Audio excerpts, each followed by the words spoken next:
오늘 말씀을 봅니다. 같이 볼 말씀은 사도행전 8장에 있는 말씀입니다. 사도행전 8장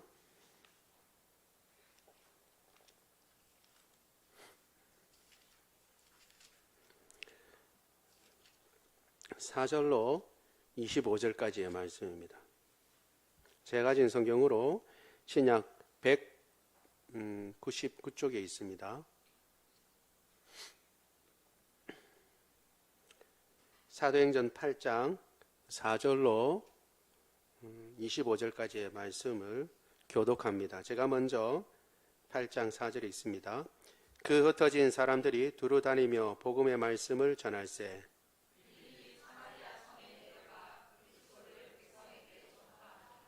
무리가 빌립의 말도 듣고 행하는 표적도 보고 한 마음으로 그가 하는 말을 따르더라.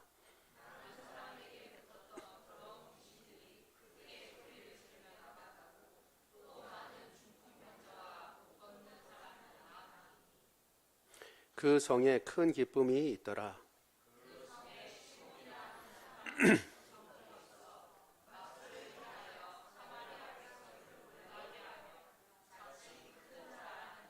낮은 사람부터 높은 사람까지 다 따르며 이르되 이 사람은 크다 일컫는 하나님의 능력이라 하더라.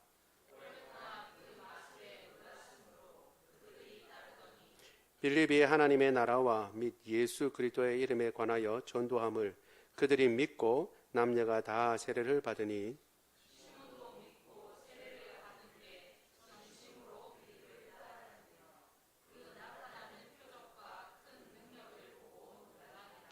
예루살렘에 있는 사도들이 사마리아도 하나님의 말씀을 받았다 함을 듣고 베드로와 요한을 보내매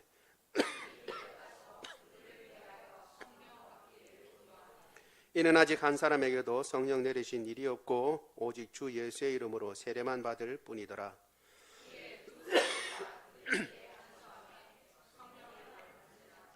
시몬이 사도들의 안수로 성령 받는 것을 보고 돈을 들여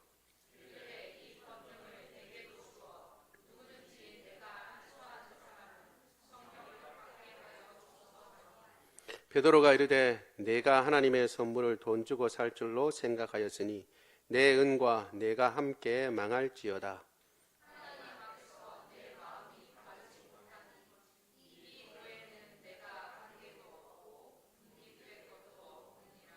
그러므로 너의 이 악함을 회개하고 주께 기도하라.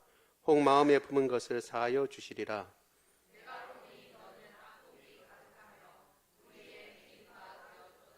시몬이 대답하여 이르되 나를 위하여 주께 기도하여 말한 것이 하나도 내게 임하지 않게 하소서 하니라. 두 사도가 주의 말씀을 증언하여 말한 후 예루살렘으로 올라갈새 사마리아인의 여러 마을에서 복음을 전하니라. 아멘.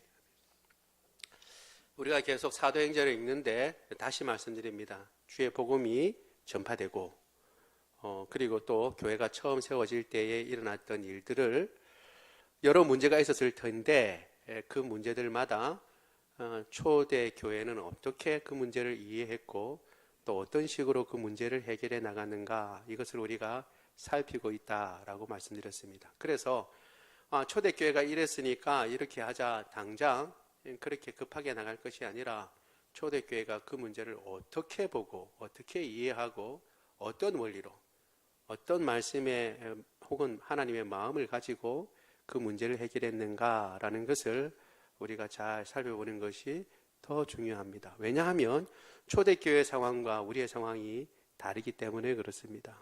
그렇지만 그 상황은 다르지만 내용의 본질은 같기 때문에 그 본질을 어떻게 이해했는가라는 것을 아는 것이 참으로 중요하지요. 그렇게 해서 우리가 지금 보고 있는데 우리가 지난 시간까지 본 것은 우리가 잘 아는 스데반이 7 집사 중에 한 사람인 스데반이 순교를 했다는 것입니다. 그리고 그것은 하나님 보시기에 큰 하나님의 나라의 큰 손해라고 할 수 있을 법한데 주님께서는 그것을 허락하셨고 그 일로 말미암아 교회가 그러면 큰 손실을 보았는데 그 외에 다른 부흥이 일어났는가? 그것이 아니라 오히려 그 뒤에 핍박이 일어나고 더군다나 주도자가 되는 사울이라는 청년이 일어나서 교회를 잔해합니다. 그러니까 속속들이 다 핍박한다는 거죠. 그냥 대놓고 핍박하는 것, 전체적인 핍박뿐만 아니라 한 가정 들여다가면서 보면서 다 핍박을 하고 있는 그런 지경이었습니다. 그 결과로 한 사람도 이제 사도들 외에는 예루살렘에 붙어 있을 수 없을 지경이 됐습니다. 그래서 다 흩어지게 됐습니다. 흩어지게. 그런데 놀랍게도 모든 땅으로 흩어진 그 사람들이 어떤 일을 행했는가라는 것이 오늘 본문에 나왔는데, 흩어져 있는 가운데서도 주의 복음을 전했습니다. 사마리아에도 빌립이 가서 그런 가운데서 복음을 전했고, 사마리아도 복음을 듣는 놀라운 일들이 일어났습니다. 그래서 이 일들로 말미암아 그게 정말 사실인가 하고 알아보기 위해서 베드로와 요한을 보냈습니다. 베드로와 요한을 보낸 것은 뭐 특별한 이유라기보다 미리 이제 이야기합니다. 다음 시간에 우리 또 이 본문을 같이 볼 건데 여러분 염두에 두는 게 좋습니다. 베드로와 요한이 간 것은 정말 이 사람들이 구원받았는가라는 것을 확인하러 가는 거였어요. 확인차. 그 말은 뭐예요? 사마리아가 구원받았다는 것을 쉽게 사마리아도 그러면 복음 들으면 누구나 다 복음 들으면 예수님 믿으면 구원받지라고 하는 생각이 당시까지도 팽배해 있었다는 거예요. 잘 갖지 못했다는 거예요. 잘 갖지 못했던 겁니다. 유대인들만 구원받는다라는 생각이 은연중에 있었던 겁니다. 주님께서 예루살렘과 온 유대와 사마리아와 땅끝까지 이르러 내 증인이 되겠다라고 말씀하셨음에도 불구하고 사마리아에 사는 유대인들, 온 세상에 사는 유대인들이라고 생각했지, 사마리아에 사는 그냥 사마리아인들이 구원받는다라는 생각을 하질 못했어요. 그러다가 복음을 마지못해서 흩어져서 복음을 전했는데 사마리아 사람들이 예수님 믿고 구원받았다라는 것을 알게 되니까 정말 그런가 하고 대표적인 사도를 보낸 겁니다. 이 사도가 인정하면 어떤 거예요? 그러면 이제 사마리아인들도 예수님 믿고 구원받는 것이 확실하다는 것이 증거가 되는 거죠. 그래서 그 증인이 필요하기 때문에 대표적인 사람을 보낸 겁니다. 근데 이 여간에 사마리아에 사는 유력한 사람이 한 사람이 있었는데 그 사람이 시몬이라고 하는 사람이었습니다. 이 사람은 큰 이적을 행하고 사람들을 놀래켰어요. 속임수로. 그래서 그 많은 사람들이 하나님의 능력이다라고 인정할 만큼 큰 일들을 했습니다. 그런데 정작 빌립이 와서 하나님의 복음을 전하고 이적을 행하는 것을 보고는 누가 놀래요? 이 시몬이 놀랍니다. 왜요? 자기가 실제로 하지만 자기는 속임수고 이건 진짜다라는 것을 해본 사람은 알잖아요. 해본 사람은. 그러니까 놀라고 그것을 자기도 얻기를 원했습니다. 그래서 줄곧 따라다녔는데 이제 베드로와 요한이 와서 믿은 사람들이 확실하다는 것을 알고 세례를 이제 기도해서 어떻게 해요? 성령이 임하게 되는 것을 보게 됐습니다. 그러니까 당장에 이 능력은 내게 꼭 필요하다. 나도 이 능력이 있으면 좋겠다 해서 돈을 주고 그 능력을 살려고 합니다. 그러다가 베드로에게 지금 된통 어떻게 해요? 지금 이야기를 듣는 거죠. 말을 듣고 악독이 가득하고 구원에서 멀고 니 빨리 회개하지 않으면 안 된다 라고 그런 이야기를 듣습니다. 그래서 그 시몬이 절대 그런 일이 일어나지 않도록 기도해 주십시오 라고 얘기를 했고, 사마리아에서 그런 일들을 감당한 베드로와 요한은 이제 그 일대를 지나가면서 예루살렘에 돌아가면서 복음을 전했다라는 것이 오늘 본문의 내용입니다. 이 내용을 아마도 오늘은 다 하지를 못하고 하지 못하는 이유 중요한 일이 있는데 내용은 그렇게 어려운 것은 아니지만 근데 여기 중요한 부분이 있습니다. 한 가지 뭐냐 하면 예수님 믿었는데 베드로와 요한이 가서 성령을 내리게 한 것은 다른 시차가 있다는 거예요. 시차가. 우리가 생각할 때 예수님을 믿으면 다 어떻게 해요? 성령이 이미 임한 사람이라고 그랬잖아요. 그런데 지금과 달리 그때는 어떻게 해요? 예수님 믿는 사건이 있고 세례를 받고 그 뒤에 베드로와 요한이 와서 기도하니까 어떻게 해요? 성령이 임했어요. 차이가 있는 거죠. 왜 이런 차이가 있는가라는 것에 대해서, 혹은 우리가 흔히 말하는 것처럼 제2의 성령 강림, 성령 세례가 따로 있는가라는 의문을 자아내게 하는 구절이 될 수 있기 때문에 이건 좀 중요한 내용입니다. 내용상. 그래서 그것은 다음 시간에 넘기도록 하고, 오늘은 그 내용 가운데 있는 몇 가지를 같이 살펴보려고 합니다. 첫 번째, 우리가 먼저 보려고 하는 것은요, 같이 읽겠습니다. 시작. 사마리아도 말씀을 받았다. 사마리아도 말씀을 받았다라고 사람들은 그렇게 흥분했습니다. 이미 말씀드린 대로 이것은 그 당시 생각했던, 초기 그리스도인들이 생각했던 한계를 뛰어넘는 것이었기 때문에 놀랍게 여겼다라는 것을 알 수 있습니다. 그런데 먼저 이 일이 있기 전에 뭐가 있었어요? 고난이 있었습니다. 예루살렘 교회에 큰 핍박이 있었습니다.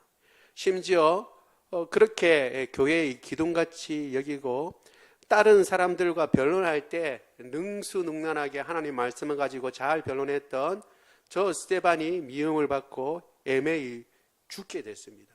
그것도 슬픈데 그 슬픔을 삭히기도 전에, 슬퍼하는 것을 같이 참 나누기도 전에 큰 핍박이 몰려왔습니다. 그래서 어떻게 해요? 흩어질 수밖에 없었죠. 우리 오늘 읽은 8장 4절을 같이 한번 읽어보겠습니다. 시작. 그 흩어진 사람들이 두루 다니며 복음의 말씀을 전할세. 아멘. 여기서 놀라운 게 있습니다. 지금 정신없이 흩어지는 거예요. 원래 삶의 터전이었던 예루살렘에서 떠날 수밖에 없었다는 것은 큰 핍박이 아니고는 좀처럼 그렇게 하기가 힘듭니다. 그렇죠? 여러분이 늘 살고 주변에 아는 사람들이 많고 거기서부터 이제 관계가 다 형성되어 있는 곳에서 갑자기 떠나게 되는 것은 불행한 일입니다. 그리고 그럴 때는 정신이 없어요. 뭔가 다른 걸 행할 정신이 없고 지금 그만큼 위급하고 다급하다는 것입니다. 그런 상황 가운데 흩어지는데 놀랍게도 그렇게 흩어지면서도 한 일이 뭐냐면 복음의 말씀을 전했다라고 오늘 본문은 이야기를 하고 있습니다. 도대체 어떤 정신을 가지고 있기에 이 사람들은 그런 다급한 상황 가운데서도 복음의 말씀을 전하는가? 핍박으로 정신없이 흩어지는 중에서도 복음을 전했다라고 하는 것을 생각해 볼 때 어떻게 해요?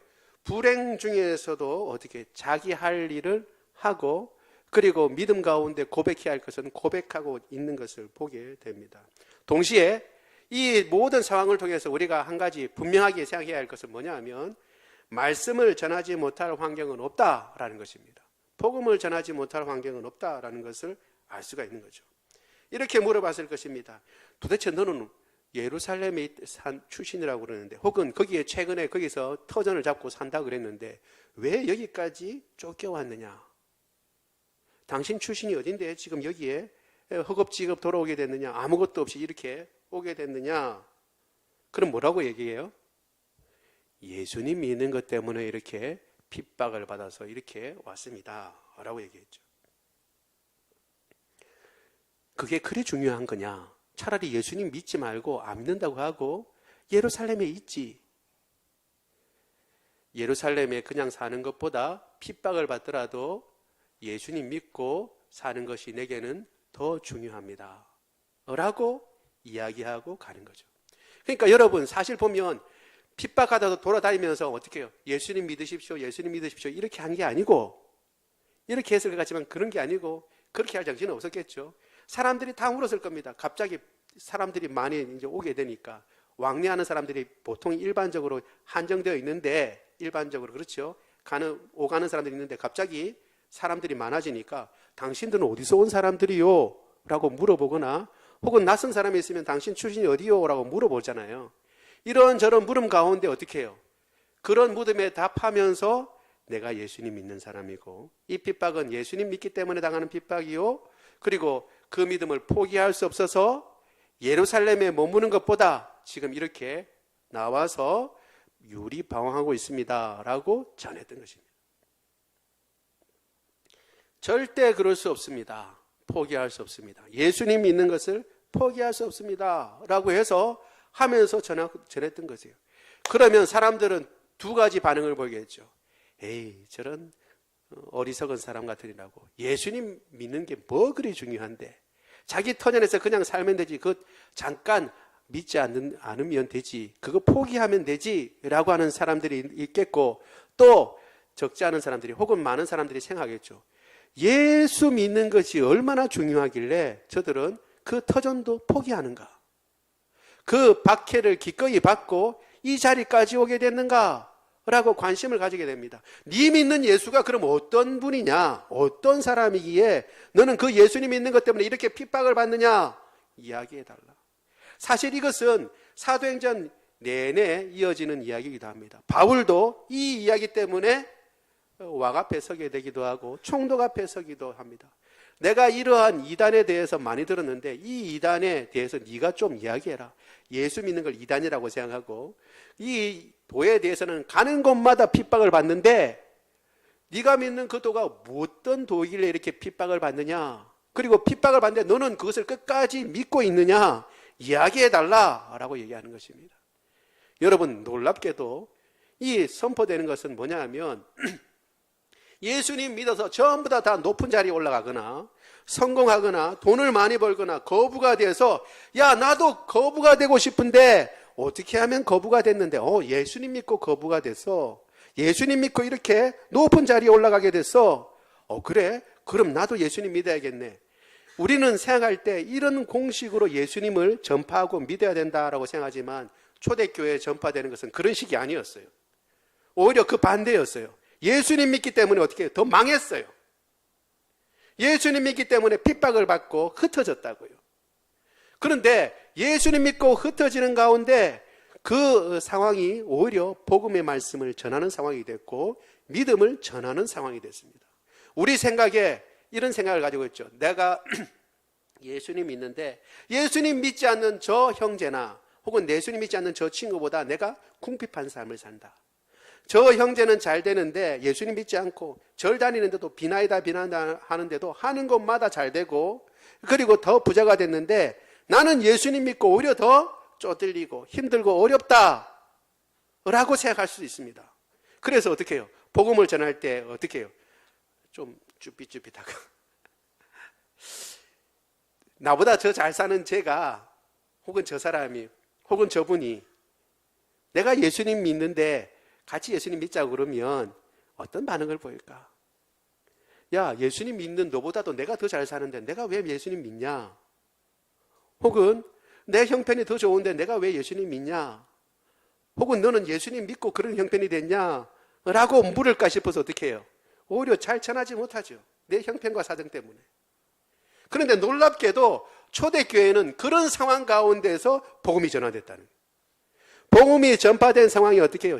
흥왕하고 잘 되고 그런 것 가운데서도 복음이 전파됐지만 놀랍게도 그 못지않게 핍박받고 어려운 가운데서 복음이 전파되고 그 한계를 뛰어넘게 됐다는 것을 우리가 기억할 필요가 있습니다. 잘 되면 잘 되는 대로, 못 되면 못 되는 대로 그리스도인은 살아있는 그 자체가 사실은 복음을 전하고 있는 것입니다.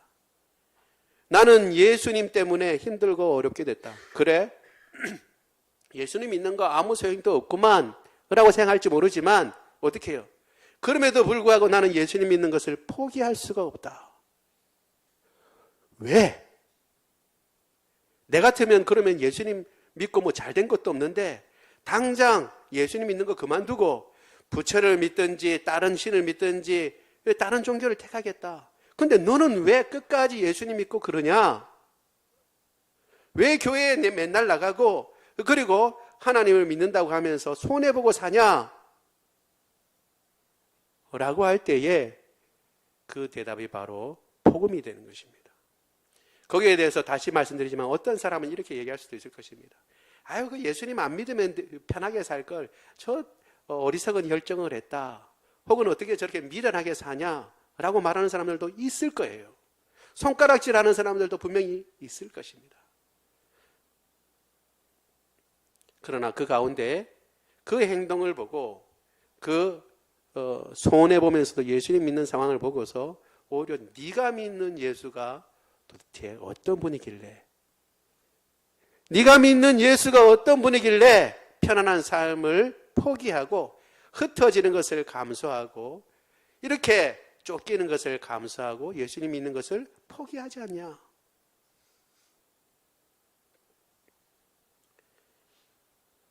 여러분, 우리는 하나님께서 은혜 주실 때에 높은 자리에 가기도 하고 좋은 환경이 있을 수도 있고 또 하나님께서 어떤 여건과 사건 가운데 우리에게 핍박이 오기도 하고 어려운 환경에 있게 될 줄도 있는 줄 압니다.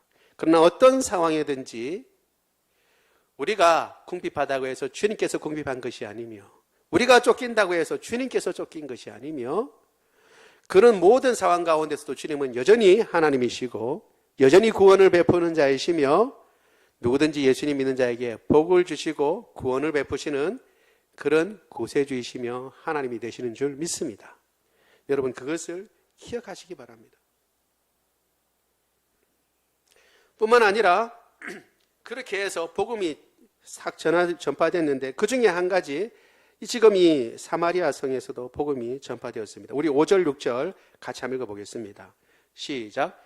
빌립이 사마리아 성에 내려가 그리스도를 백성에게 전파하니 무리가 빌립의 말도 듣고 행하는 표적도 보고 한 마음으로 그가 하는 말을 따르더라. 아멘. 지금 이 빌립이 사마리아 성에 복음을 전하는 것은 우리가 알다시피 어떤 특별한 목적을 가지고 전했다기보다는 전체 맥락에서 보면 흩어지는 가운데 지금 빌립도 사마리아에 가서 복음을 전한 것입니다. 그런데 놀랍게도 그 말을 듣고 표적을 보고 그가 하는 말을 따랐다라고 했습니다. 그거에 집중하고 그 말씀에 순종하고 그 말씀을 쫓았다라고 하는 것을 이야기하는 것이죠. 여러분, 우리가 아는 대로 사마리아에 복음을 전하는 것은 어떨 때 일어났느냐? 한계를 만나 자기가 어쩔 수 없는 상황 가운데 복음을 전한 것입니다. 좋은 상황에서 복음이 잘 전파되는 가운데서도 전파되는 가운데 야, 주님 말씀에 의하면 유대와 사마리아와 땅끝까지 예루살렘과 유대와 사마리아와 땅끝까지라고 했으니까 우리 사마리아에도 복음을 전하자. 그렇게 해서 사마리아에 복음을 전한 게 아니었어요. 지금처럼 우리가 복음을 전하기 위해서 사마리아까지 가야 된다라고 해서 사도들이 회의를 열고 그러면 누가 갈래? 누가 가라 라고 해서 간 게 아니었어요. 우연한 상황. 오히려 어떻게 해요? 예루살렘에서 너무 많은 사람들이 믿고 유대에서 너무 많은 사람들이 믿으니까 딴 데 갈 생각을 못했어요. 왜? 여기에서 복음을 전하니까 많은 사람들이 믿고 있으니까 어떻게 이 성공에 취해서 다른 데에 복음을 전할 생각을 못했죠. 그런데 핍박이 오고 난 뒤에야 흩어지면서 그때서야 복음을 전하게 됐어요. 이 사실은 뭘 얘기해 주냐 그러면 이방인 전도가 이만큼 어려웠다라는 것을 얘기해 주는 것입니다. 믿는 그리스도인이라 하더라도 어떻게 해요? 자기가 살고 있는 어떤 한계를 뛰어넘기가 쉽지 않았다는 거예요. 예수님께서 말씀하셨음에도 불구하고 예루살렘과 유대와 온 사마리아와 땅끝까지 이르러 내 증인이 되리라 라고 말씀하셨음에도 불구하고 그걸 직접 순종하기보다는 핍박에 의해서 어떻게 해요? 자기의 의지가 아니라 어쩔 수 없는 상황 가운데서 복음이 전파됐다는 것을 보여주고 있는 것입니다. 사람들이 오랫동안 살아왔던 한계를 뛰어넘기가 쉽지가 않아요. 그리스도인들도 마찬가지입니다. 우리가 가지고 있는 한계가 있기 때문에 한계를 뛰어넘기가 참 쉽지 않습니다. 그래서 우리가 우리 자신의 경험치와 우리 자신의 학식에다가 혹은 배운 것에다가 하나님의 말씀을 가둬놓으려고 그러면 그 말씀이 역사하지 않습니다. 오히려 그 반대가 되어야 됩니다. 하나님 말씀 앞에 내가 배운 것들을 내려놓고 내 경험치를 내려놓고 그 말씀이 역사하시는 것을 믿고 나가야 하는 것입니다. 이것은 사실 쉬운 게 아니에요. 한계를 뛰어넘는 것은 쉽지가 않습니다.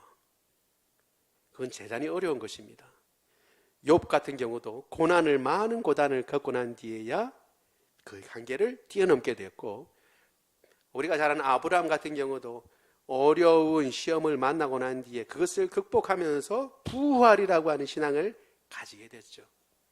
마찬가지로 우리가 어려움과 환난과 역경을 우리가 경험할 때에 우리가 기억해야 합니다. 하나님께서 이 모든 것들을 것들을 통해서 새로운 지평과 새로운 한계를 뛰어넘는 새로운 것들을 우리에게 허락하시는가 보다라고 생각해야 합니다. 특별히 내가 생각지도 못하고 전혀 계산하지 못했던 위험에 다다랐을 때, 믿는 사람에게 어떤 일이, 왜 이런 일들이 벌어지나, 예수님 잘 믿고 순종하는 사람에게 왜 이런 어려움이 일어나나 라고 생각할 수도 있지만, 그 너머에 어떻게 해요? 새로운 차원이 있다는 것을 기억해야 합니다. 우리가 생각하는 아이고 정말 믿는 사람에게 왜 이런 일들이 라고 하는 그 한계를 뛰어넘어서 주님께서는 새로운 것들을 보여주시는 것입니다. 미처 생각하지 못했고, 말씀에는 있었지만 우리는 계속 보고 읽었지만 알지도 못했던 새로운 차원이 열리게 되는 것을 경험하게 되는 것입니다. 그래서요, 성경을 읽을 때에 많이 읽는데 어떤 경우에는 많이 읽어도 읽는 부분만 읽어요. 성경은 66권이지만 똑같이 읽지만 어떻게 해요? 내 경험치와 내 하나님께서 주신 믿음 가운데 늘 그 자리가 있어요. 그 자리까지만 거기보다 넘어가지 못해요. 그런데 어떤 한계를 만나고 하나님의 은혜를 주시면 그때서야 눈이 열리게 되고 전에 보이지 못한 구절이 보이고, 그리고 새로운 차원의 것으로 나가게 되는 것입니다. 여러분, 어려움과 핍박이 있을 때에 여러분 기억하시기 바랍니다. 주님께서 새로운 차원을 열어주시는가 보다. 박 집사님하고 통화를 하는데 집사님이 그러시더라고요. 목사님, 그 전에 갑자기 여러 꿈을 꾸고 하나님께서 은혜를 주시는데 감사에 대해서, 범사에 감사라는 것을 계속 하나님께서 말씀해 주셨다. 그 이전에 이렇게 몸이 아프고 증세가 나타나기 전에 그렇게 말씀을 하시더라고요. 그래서 제가 말씀드렸습니다. 아, 그래요? 그러면 하나님께서 새로운 감사의 차원을 열어주시려고 그렇게 하시는가 봅니다. 그러니 집사님이 냅다 아멘 하시더라고요. 아멘. 여러분, 한계를 만납니까? 그러면 새로운 차원이 기다리고 있습니다. 주님께서 그것을 통해서 새로운 믿음의 차원을 열어주시고 새로운 은혜를 부어주실 줄로 믿습니다. 우리가 그것을 기대하고 나가는 사람이 되기를 원합니다. 두 번째, 우리가 보려고 하는 것 같이 한번 읽어보겠습니다. 두 번째 같이 읽겠습니다. 시작. 이 권능을 내게도 주소서. 누가 한 얘기예요? 마법사인 시몬이 한 얘기입니다. 시몬은 큰 능력을 행해서 많은 사람들이 보고 하나님의 큰 능력이다라고 칭송했던 자입니다. 그러나 정작 그도 빌립이 행한 표적과 이적을 보고는 더 놀랐어요. 그래서 그를 쫓아다녔습니다.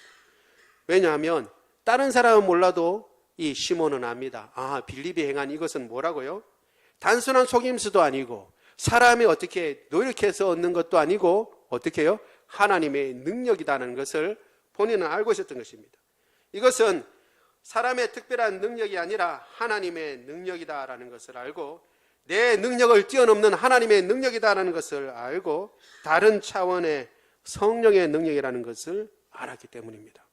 우리 사도행전 8장 13절 같이 한번 읽어보겠습니다. 시작.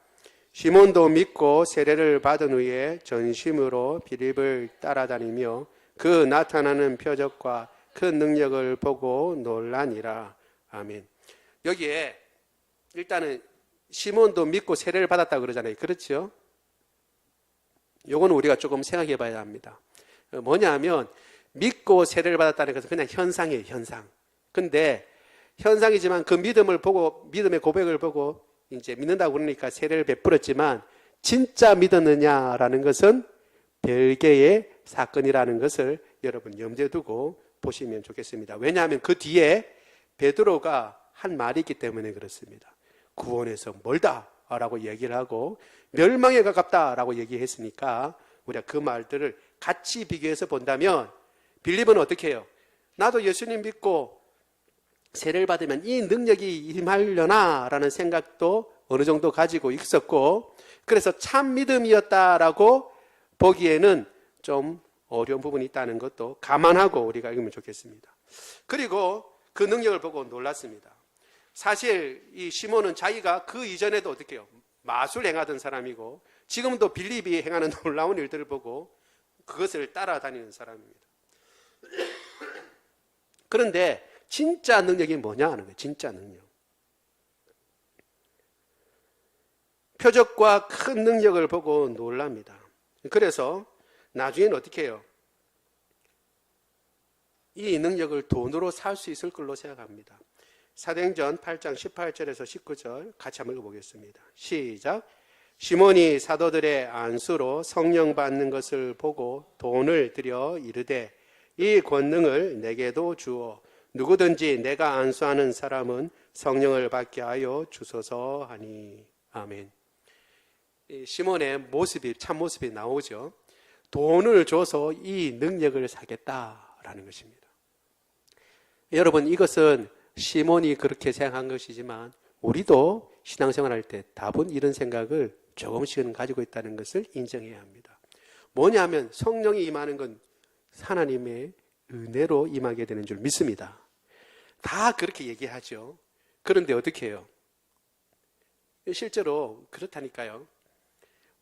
전에도 말씀드렸잖아요. 제가 큰 교회에 있을 때 어떤 사람이 부흥 집회를 왔는데 그분이 기도하면, 그분이 안수하고 기도하면 다 방언이 터진다라는 얘기가 있어요. 소문이 확 돌았어요.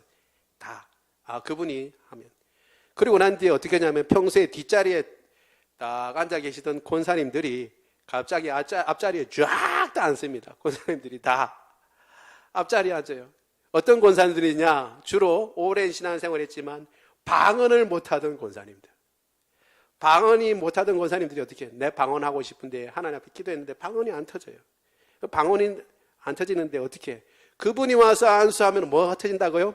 방언이 터진다니까 다 앞자리에 앉아가지고 방언밖에 터지겠다고 다 앉아 있습니다. 여러분, 은혜를 사모하는 것, 은사를 사모하는 것은 나쁜 일이 아니에요.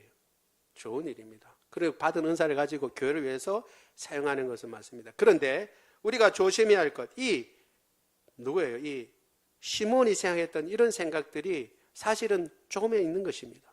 뭐냐 하면 저 사람이 안수하면 어떻게 해요? 나도 방언이 터진다라고 생각하는 겁니다. 방언이 터지고 안 터지고 누구에 달려 있는 거예요? 성령께서 주셔야 되는데 사람에게 달려 있다고 생각하는 겁니다. 사람에게. 저 사람이 안수하면 내가 방언 터진다. 사람에 달려 있는 게 아니고 누구에게 달려 있다고요? 성령에게 달려 있는 겁니다. 그런데 우리는 언연중에 그런 생각을 한다고요. 하나님의 말씀도 마찬가지입니다. 누구든지 목사님으로 혹은 강도사님으로 혹은 전도사님으로 와서 말씀을 전하면, 하나님의 이름으로 말씀을 전하고 복음의 바른 진리를 전하면 그 말씀은 하나님의 말씀이에요. 그런데 우리는 은연중에 어떻게 해요? 등급을 나눕니다. 말씀도 저 목사님의 말씀은 은혜롭고 저 목사님의 말씀은 은혜롭지 않고 이렇게 등급을 나눕니다. 물론 어떤 분은 더 어눌하고 어떤 분은 더 명쾌하게 말씀을 전하실 수 있습니다. 그러나 말씀에는 등급이 없어요. 다 하나님의 말씀인 것입니다. 왜? 하나님께서 그를 사용하셔서 말씀을 전하시기 때문에 그렇습니다. 그런데 나타나는 것은 사람이기 때문에 우리는 종종 잘못 생각하는 것을 사람에게 집중할 수 있습니다. 그런데 우리가 지금 정말 집중해야 할 것은 그 사람이 아니라 그 사람을 들어쓰시는 하나님께 집중해야 한다는 것입니다. 지금 시몬도 알지 못하는 것은 이것은 돈 주고 살 수 있고 그것을 내가 받으면 나도 성령을 누구에든지 안수하면 성령을 베풀어 주고 성령께서 임하시는 걸로 생각하는 것입니다. 이게 사실은 마술이에요. 마술적인 생각을 가지고 있는 것입니다. 기독교를 마술로 바꾸는 것입니다.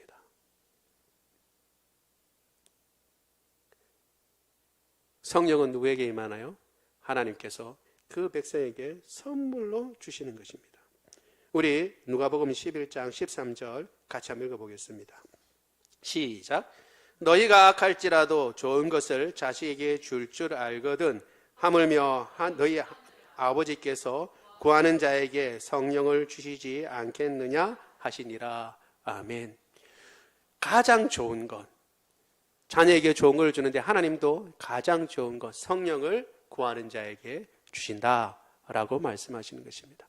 주시는 분은 누구예요? 하나님이에요. 누구에게? 구하는 자에게 하나님께서 하나님의 마음에 합당하게 하나님의 때에 하나님께서 주시는 것입니다. 따라서 우리가 어떤 이적이나 어떤 표적이나 어떤 은사를 볼 때도 동일한 생각을 가지고 있어야 됩니다. 누가 행하신다? 하나님이 행하신다. 어떤 덕을 보고 행하시느냐? 그거 아니에요. 오랫동안 수련을 쌓은 사람이 이적을 행하나? 그것도 아니에요. 그냥 하나님께서 쓰시고자 하는 사람을 들어서 쓰셔서 하나님께서 행하시는 것입니다. 왜냐하면 그 표적과 이적은 사람의 덕에 의해서 행해지는 것이 아니라 오래 기도했다고 혹은 거룩한 삶을 살았다고 그렇게 해서 이적과 표적이 나오는 것이 아니라 하나님께서 그를 들어 사용하시니까 이적과 표적이 나오는 것입니다. 표적과 이적 그리고 심지어 은사도 주님께서 주시는 선물이라는 것을 기억해야 하는 것입니다. 우리가 이것을 잊어버릴 때는 중심을 잃어버리고 누구를 보는 거예요? 사람을 보게 되는 것입니다. 교회에서 믿음 생활하면서 사람을 보게 되면 큰 손해가 일어나게 됩니다.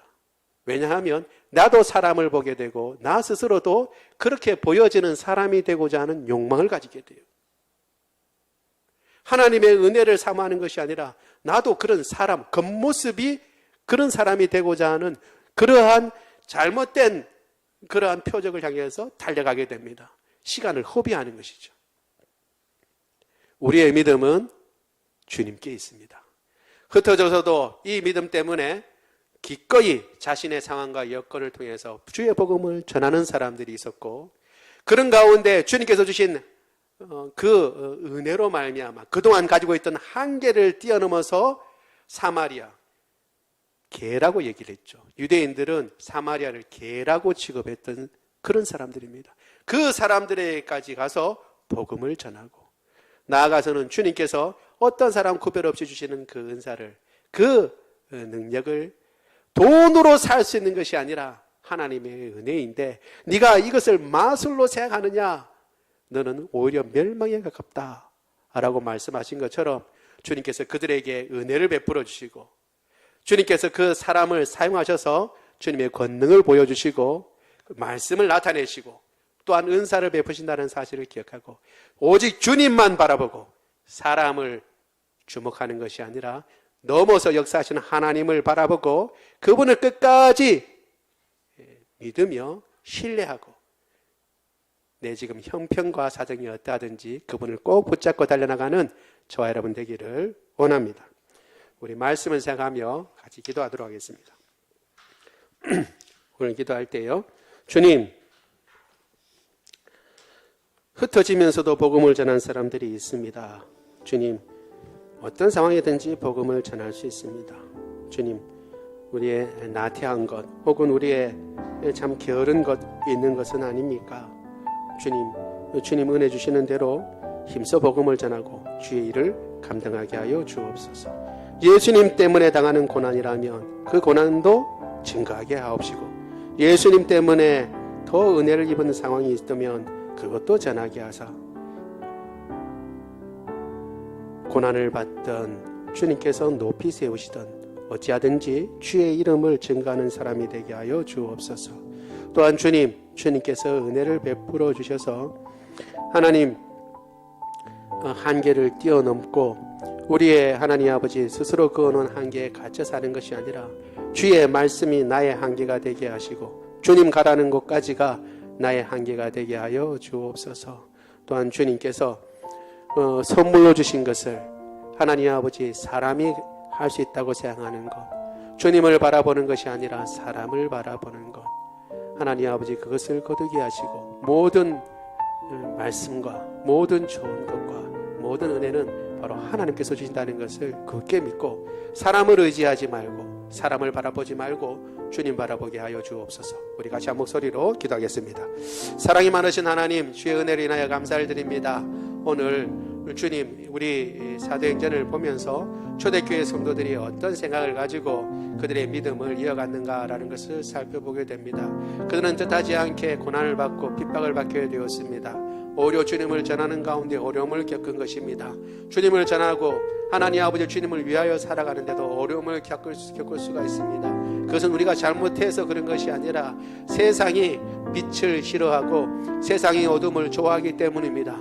그런 가운데 하나님께서 하나님 아버지 시련을 주실 수 있습니다. 그러나 그 시련 가운데서도 오히려 그들이 깨닫지 못하고 생각지 못했던 한계를 뛰어넘는 하나님 아버지의 그런 일들이 일어나게 되었습니다. 주님께서는 이미 말씀하셨지만 사마리아의 복음을 전하지 아니하였습니다. 그런데 주님께서 그들을 깨워서 억지로라도 사마리아의 복음을 전하게 하신 것입니다. 그리고 하나님 아버지 그들은 흩어지면서도 주의 복음을 전하였습니다. 하나님 아버지 급박한 상황 가운데서도 주의 복음을 전할 수 있다면 하나님 아버지 어떤 상황이 주님을 말씀을 전하지 못할 상황이 있겠습니까? 하나님 아버지 우리가 주의 말씀을 전하는데 혹 게으르지 않습니까? 혹 나태하지 않습니까? 주님 구원을 주시고 영원한 생명을 주시는 그 말씀을 우리는 가볍게 생각하는 것은 아닙니까?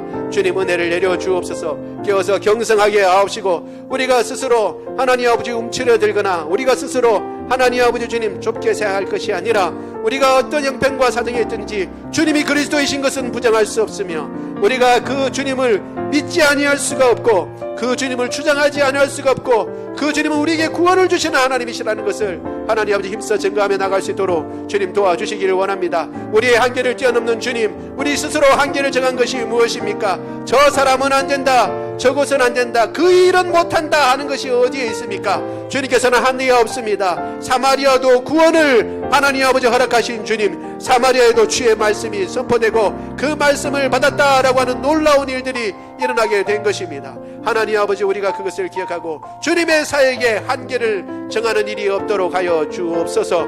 또한 하나님 아버지 주님께서 베푸신 놀라운 은혜를 사람이 하나님 아버지 주님 살 수 있는 것으로 마술로 하나님 아버지 주님께서 베풀어 주시는 놀라운 하나님 아버지 말씀과 표적과 그리고 하나님 아버지 은사를 사람의 능력에 달려있는 것으로 생각하는 어리석은 생각을 그만두게 하옵시고 사람에게 향했던 우리의 시선을 주님께로 향하게 하시고 살아계신 하나님께 향하게 하여 주옵소서. 주님께서 하시고 주님께서 하실 수 있습니다. 주님께서는 하실 수 없는 것이 없습니다. 오직 그 주님께 달려가게 하옵시고 주님의 은혜를 덧입게 하여 주옵소서. 사랑이 많으신 하나님, 우리 가운데 연약한 자들이 있습니까? 주님 고쳐주옵소서. 코로나 하나님 아버지 주님께서 고쳐주옵소서. 회복시켜 주옵소서. 하나님 아버지 또한 감기 몸살도 주님께서 고쳐주옵소서. 회복시켜 주옵소서. 암세포 주님께서 고쳐주옵소서. 두통 고쳐주시고 평안한 잠을 허락하여 주옵소서. 모든 호르몬들이 제 기능을 발휘하게 하옵시며 하나님 아버지 몸속에 있는 모든 염증들 주님께서 다 도말하여 주시고 깨끗게 하여 주옵소서. 기관들마다 건강하고 강건하게 하옵시며 주님 주신 힘으로 하나님 아버지 그 역할을 능히 아버지 힘있게 감당할 수 있도록 주님 도와주시옵소서. 모든 뼈마디마다 힘주시고 하나님 아버지 그리하여서 디스크 고쳐주옵소서. 하나님 아버지 관절염 고쳐주옵소서. 하나님 아버지 모든 근육들 주님께서 붙잡아 주옵소서. 하나님 아버지 그리하여 건강하고 강건하여 주님께서 우리에게 맡기신 사명 잘 감당할 수 있도록 주님 도와주옵소서.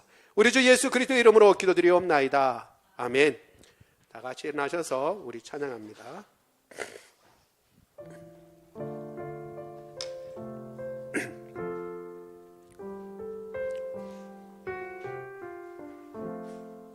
꽃이 피는 봄날에만 주의 사랑 있음인가. 열매 맺는 가을에만 주의 은혜 있음인가.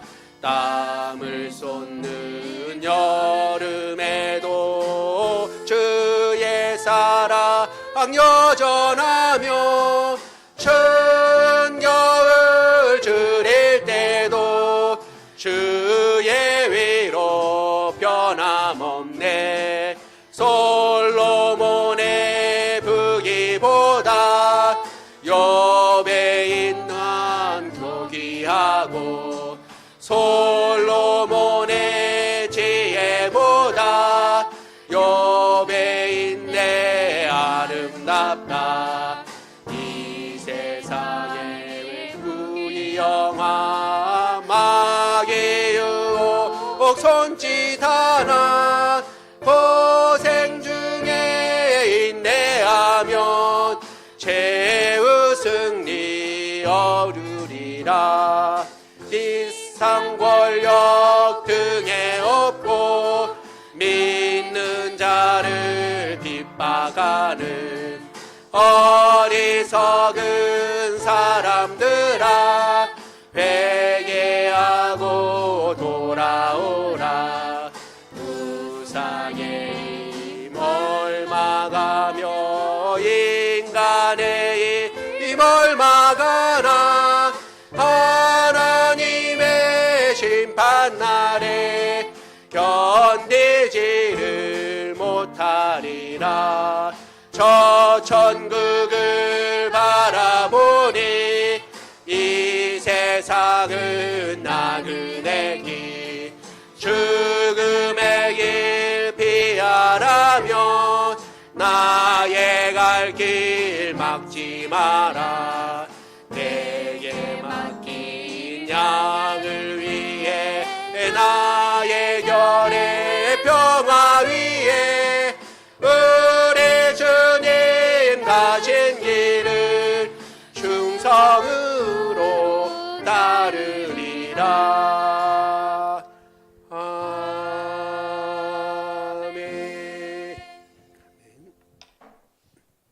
지금은 우리 주 예수 그리스도의 은혜와 하나님 아버지의 무궁하신 사랑하심과 성령님의 교통하심이 어떤 상황, 어떤 여건에도 주의 복음을 힘써 증거하며 내게 주어진 한계, 내가 걷지 않고 주의 말씀의 한계에 머무르며 또한 오직 능력 행하심과 구원을 베푸시는 것과 성령을 주시는 것과 각양 은사를 주시는 모든 것이 사람의 손에 달려있는 것이 아니라 주님께 달려있으며 주님께서 역사하신다는 것을 기억하고 사람을 바라보는 것이 아니라 오직 주님만을 바라보겠다고 다짐하는 주의 모든 백성들 머리 위에 지금부터 영원토록 함께 하시기를 간절히 축원하옵나이다. 아멘.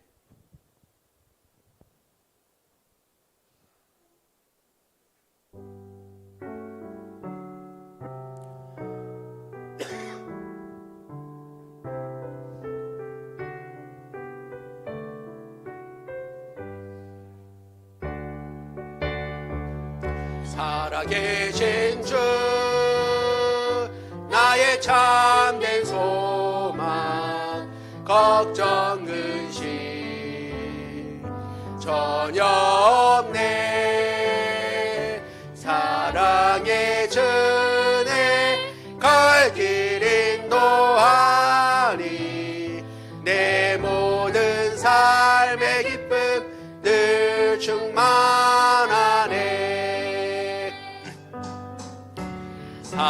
살아계신 주 나의 참된 소망 걱정 근심 전혀 없네. 사랑의 주네 갈 길 인도하니 내 모든 삶의 기쁨 늘 충만하네.